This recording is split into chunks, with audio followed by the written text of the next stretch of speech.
Welcome to the Value Builder Podcast, where we focus on real estate with a value-add mindset. Real strategies, real operators, real outcomes. Let's dive in. All right. Justin, welcome to the show. Tell me, where are you calling in today? Indianapolis, Indiana. Been born and raised here my whole life. That's awesome. Like 3 hours away. We're in Chicago here, and it's pretty cold out there. So I'm really happy to have you on the show. You have an amazing story, and many of the listeners are operators. We have some builders, and definitely the story is very interesting. How did you get in development, brand new construction development? How'd you get in over there? Yeah, so today my portfolio is all just focused on, Class A, market rates, mixed use communities here in Indiana. I'm staying very just laser focused on that one thing, and it's only building these market rate communities in Indiana.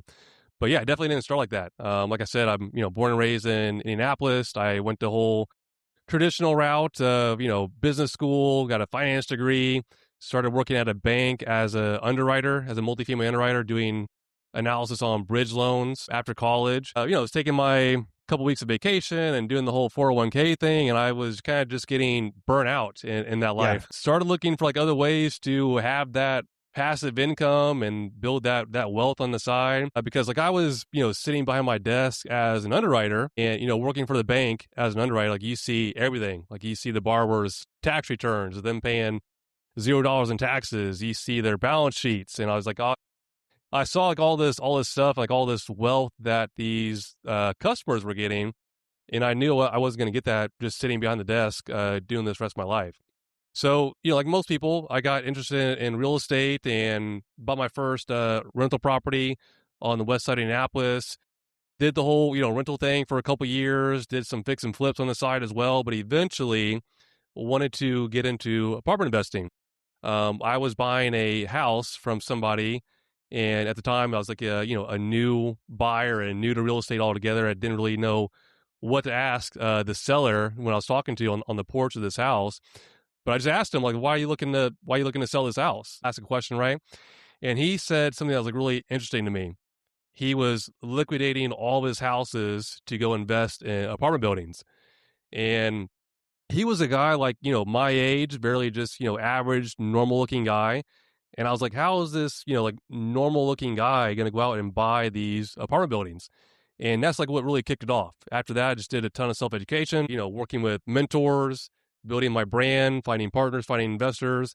Eventually started the whole process of buying and syndicating value-add properties around the Midwest. And about 2 years ago, we transitioned into multifamily development. So today, Goodin Development, like I mentioned, we're building, Class A market rate properties here in Indiana. We just finished a $33 million project in Fishers, Indiana. We're under construction on a $26 million project as we're talking here in January 2026. Then we're launching another one Q2 this coming year, also another Indiana market. That's awesome. That's interesting. So really no construction background, mostly financial background, you're really good in spreadsheets and underwriting deals. Any construction background in the past, or no, I'm just, because typically people, that's what we imagine that, if a developer, you have to have extensive construction background, but maybe there was natural. Yeah, no direct construction experience, so far, other than when I first got started in the development project. We had no construction or construction management experience directly. That's awesome. So talk to me why and how you went pretty much straight away to ground up construction. A lot of people end up in value add space for many, many years, and some of them transition to developers. The way you see, let's say real estate career, 50-year career, that's usually buying houses, renovating houses, then buying apartments, holding apartments, renovating apartments. Then some of them transitioning in other commercial asset classes, office, retail, industrial. And then I think then usually comes in what I see, land development or ground up. And at tail end, I see people then becoming financiers. So it seems like you kind of jumped right away in the development, land development. So let's go back to value add, dressing up apartments, in increasing NOI. and you chose right away going and doing ground up. No, what do you remember? What? Why was that? Was it like a aha moment, or you look at the spreadsheet, something like doesn't make sense? No, what was that? Yeah, great question. I'd say like the biggest reason on why the transition was necessary, I feel like, I mean, one, it was better for like I think my long term goals and what I really enjoyed. Hmm. I didn't like managing or asset managing C class properties. I didn't like dealing with the tenants I and the can relate to contractors that. and all that stuff. Oh yeah, I mean it's definitely a whole beast on its own after you close the property. I mean, there's, as you know, like there's a lot of hype in this industry about Hmm. finding and closing deals, but I mean, man, like the real work happens like after you close the property, and you got to deal with that the next 5 years or so. Yeah. So yeah, I mean, I think the value add space is just really time intensive. And number two, I actually think the value add space is extremely competitive, more so than the development space. Hmm. As you know, like all these value add properties over the last 5-10 years just become very mainstream, and Hmm. that means there's a ton of different buyers all across the country looking at the same particular niche and strategy. And Yes. that then drives down spreads and drives down returns because the competition is increasing. So I went like a year and a half without finding really any value add deal to pencil out in my analysis. Hmm. And this is just making it difficult to scale, difficult to make a living.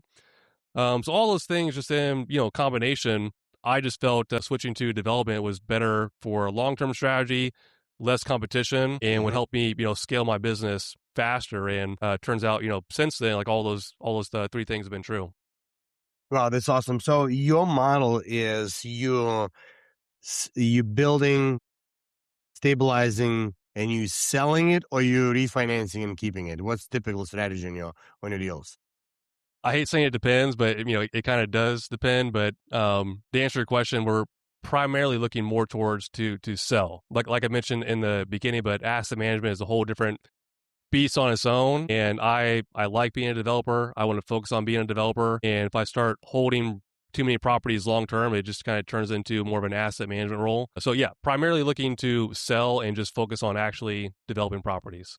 Yeah, and there is not. What I say. There is nothing wrong about it. There's a lot of preaching going on.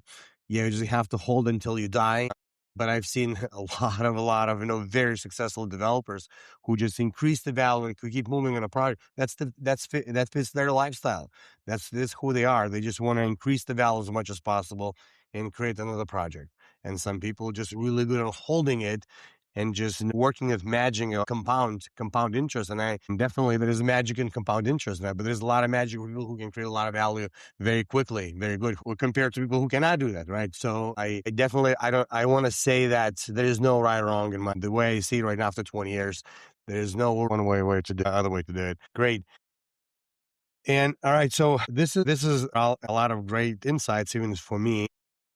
What about on a construction site? So, do you have on your team who is what I call the driver in the bus who understands intuitively construction costs, who can walk in the project and kind of, and get a real good understanding, how much it's going to cost before you hire the GC? Do you have someone like that, or how do you, I think about developer and that one of the skills you must have besides really good instinct, if it's going to be a great project in terms of going to be able to increase that value and have that value and forecast financially, you also have a really good sense on the cost and the construction cost. Do you have that in your team? How do you go about it? The great thing about that is like the GC we work with, I view them as a real partner in our Mm-hmm. deals because their execution like really like translate into our success on the project. So the good thing about our RGC is that we can call them anytime, we can set up meetings with them, we can bounce cost off them and get an idea.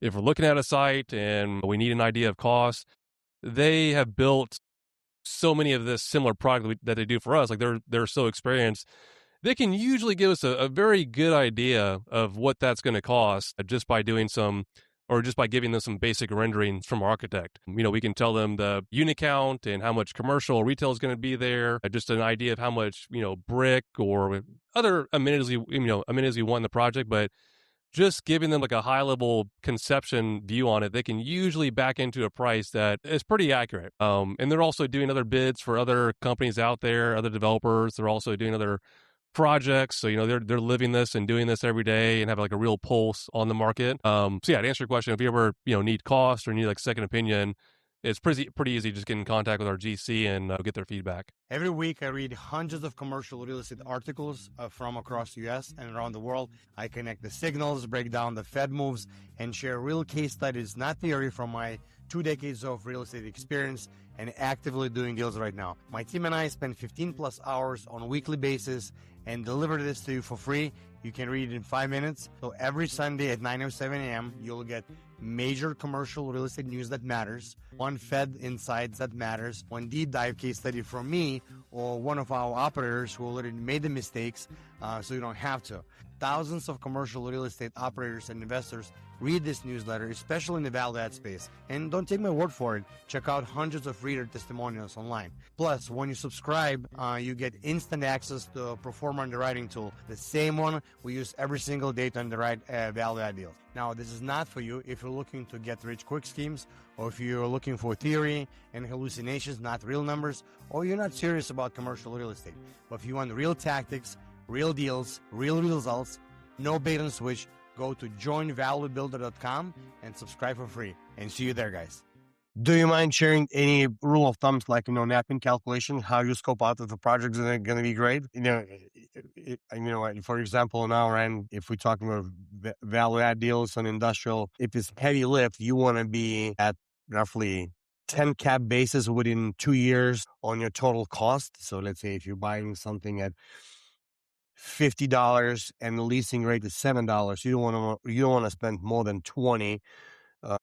So it's going to be $70 all in if you can lease it within 2 years at $7. So it's kind of, and it just like basically you don't want to go above that. Or let's say if I still build some small residential, not at your scale, like couple 4 flats, and which is, less than $2 million projects. But really, those flats were bought a long time ago. My land kind of conceptually, I don't want to be more than 15-20% all in the land on a total project cost. But that's a small scale. I don't know if you have any like napkin calculations, how much you have to be per unit all in the land, or do you have anyone like when you're scoping before you engage your I actually don't. I don't have like any sort of calculations on, what I need to pay for land or what this or that. I'd say like the main metric that I look at, after I've done my analysis and I have my numbers in the model, if I want to see like, does this deal make sense at a high level, I'm looking at what's called the developer spread. So I'm calculating my yield on cost, which is like sort of like my stabilized rate of return against like my total project cost. So let's say that's 8%, just a pure example. And then I'm looking at the market cap rate in that market. So if a market cap rate is let's just say 7%, that's what I think I could sell the property for once it's all leased up, stabilized. This is what I feel confident other Class A properties can sell for in this market. And then I'm taking the difference between my yield on cost and that market cap rate, which equals my developer spread. I like to see a development spread of 1.5%. And if you can find that, even though that's pretty rare nowadays, but that shows me like how much value I'm creating in that deal, or how much like juice is in that deal, is that development spread. So yeah, just taking the difference between my yield on cost and my stabilized market cap rate to see like how much just value is in that deal. So yield on cost, it would be, you said like 8% would be based on what it costs to build compared to what you're going to sell. It's about 8% of what you're looking at minimum, right? I'm looking for a minimum of a development spread of 1.5%. Yeah, but you mentioned something about yield on cost of 8%. So can you walk me through that if you don't mind? How do you calculate that? So I'm taking my stabilized net operating income. So when the property is, fully leased up, fully stabilized, expenses are normalized, this is my stabilized net operating income number I think it's going to spit out.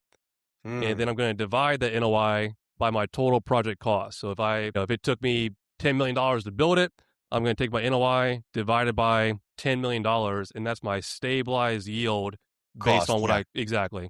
Yeah, so the way I call it in our operation is that it's cap on our basis, pretty much. It's Oh, okay, almost the yeah, same thing. Yeah, same it's thing, yeah, what's going to be probably. our cap on our basis, not the market basis. Yeah, so it's very similar. So let's say we're looking Yes, also in value add between 2 at the minimum spread between basis and market cap on stabilized. 4, it's great, but it never happens anymore. yeah. This is great. A lot of information. Now, another thing, what always interests me in development is finding that additional value you can create through grants, tips, and stuff like that. So let's say in the small development I did to this day is typical those grants and tips are not available. But let's say when I analyze some of the projects, especially in small bay industrial, you can clearly see that there is some other capital involved or grants to make this project, successful, like, tips or some municipality grants. And we were involved in a few projects scoping out right now. So the question to in your developments, do you get those incentives, and how often is and how important it is in that game? In my view, in let's say industrial, it's really important. It's almost impossible to do in a lot of those projects if you don't get those. Totally agree. But yeah, our whole business model is focused on public-private partnerships. So Mm-hmm. basically what that means is like we're just finding ways to partner with the municipality to make this project financially feasible. Mm-hmm. This isn't grants or incentives that like go into our pocket, the developer, to make us any more rich. It's purely, like you mentioned, to make that project financially possible, or else it Yes. doesn't, the math doesn't math and the project doesn't happen. Mm-hmm. So yes, we've used TIF, we've used other incentives, other kind of resources available from cities and towns on our past projects, and we'll continue doing so. But yes, that's really like the core center of our business today is how we can partner with these different municipalities to build this extremely nice quality project in areas where it's going to be extremely difficult or like you mentioned, impossible for it to pencil out based on the rents and the values in that particular market. Rents are just short, 20% short that needs to be to pencil this out. Exactly. Right. So you need to bridge the gap with the capital. Uh, Interesting you just said no core, and I had a feeling that's what it is, coming from value add, people don't get it, but I think this is probably one of the most important things of the business when being a developer, to figure it out, all this maze, because I'm pretty sure there's not only 3 type of incentive, there's probably, I don't know, hundreds or dozens of those incentives could apply, and you have to figure out which works, right? Exactly. Awesome. This is great, man. No, that's a lot of information. So, do you mind sharing? Let's say, what's the time frame of the project? Let's take one of the, you mentioned 30 something $1 million project, from A to Z, from identifying land, entitlements, building and stabilizing it, refinancing and selling. How long is that? Is it 3 years, 5 years? What is that? Do you have like rule of thumbs again? I'm pretty sure there's something can go wrong, and something will go wrong always. Oh But yeah. you still have some rule of thumbs. What are you aiming for? Yeah, I'll just take like my most recent one that's under construction right now because it's kind of like still fresh in my mind. It took me from actually going under contract on the land to actually putting shovels in the ground and starting construction 13 months. And depending Mm-hmm. on where you're at and what you've heard, I mean, that could be really fast, that could be Yeah. really long, but I'm here in Indiana. And that took me 13 months to go through some rezoning, to line up That was. incentives, financing. We do syndications and raise capital from investors. Mm-hmm. All the above took 13 months to go from under contract to actually starting construction. Mm-hmm. This project in Kokomo is, like I mentioned, it's a $26 million project. It's on 3 acres of land. It's 114 units and 3,000 square feet of commercial. Mm-hmm. That's going to take us around 14 months to build. Mm-hmm. Ish, like between 13, 14 possibly. Mm-hmm. So like 2.5. So we started construction last year. We're about halfway there now. We think we'll be leasing up on this coming August in 2026. It's 114 units, like I mentioned. We think it's going to take another, hopefully it'll be faster, but 6 to 10 months, maybe even 12 months to lease up 114 units. After that, it might take another, 6 months-ish to kind of just stabilize things, stabilize expenses, etc. All in, yeah, we're looking to sell after, 3 years total to get in and out on this one here. Yeah, a little over a year permits, a little over a year construction, called 6 months to a year to lease up and stabilize and sell. So a little over 3 years, probably 4 years. And these timelines actually apply pretty much the same when I'm looking back at my projects, whether that's 4-unit building seems like, or this is for 140-unit building. Yeah, kind of similar for me as well. Like our past projects that we've done, the one I'm working on now, it's probably going to be a similar time horizon. Probably longer construction. This one's going to be a bigger project I'm working on now, but all pretty similar timelines. To start construction, lease it up, and build it. And so when the project is taking so long, and we have the raising capital from investors and partners, do you have where you as a developer get paid along the way, or it's still most of the changes at the end at the end? Or do you have any chunks in the beginning acquisition? So do you structure any tranches for yourself, guys? So it's a long time to wait, right? Yes, it is. Yeah, we do something that's kind of unique. I'm not sure if other developers do it, but I mean, just purely speaking, like what we do, we take a development fee and we split that in 3 different sort of tranches. So I'll take a third of it up front. I'll take 1/3 of it at construction completion, and then I'll take the last remaining portion at stabilization.